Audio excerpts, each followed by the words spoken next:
How's it going, everyone? This is Tom, and as I'm sure you're aware, smartphone batteries suck. I have a bunch of smartphones in front of me right now, and I also have an iPod on the very far end, and every single battery in each of these phones pretty much can't get through a full day of excessive usage at least. iOS 7 has just been released by Apple, so I thought it would be useful to give you kind of my top tips for saving battery life when you're using Apple's newest operating system.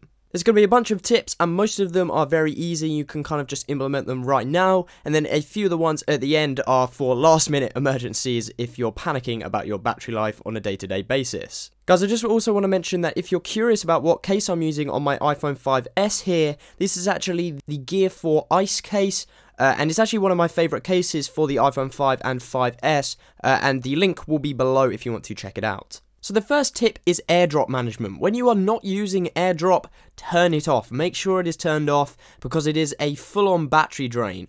As you can see, you can change it between contacts and everyone. Just make sure that it's set to off unless you're actually sharing something between devices. This is very important because essentially you're going to be sending out a signal for anyone to pick up otherwise. Next up is background app refreshing. Now iOS 7 does this on default on quite a few apps. It's just in general and then background app refresh. And as you can see, all of these apps have access to background refreshing, which means they're going to be taking up more battery than they should be. So if you want to turn them off for specific apps, you can do that just there, or best, ideally for saving the most battery, you'll turn them all off just with the kill switch. Now, in the same sort of vein as that one, there's location services, which is in general privacy and location services. Again, you can toggle these off for specific applications if you need something specific, or if you don't need them for specific apps, turn them off altogether. And then finally, if things get very dire and you're totally running out of battery, there's a couple of last things you can do in a last-ditch effort to make that final phone call.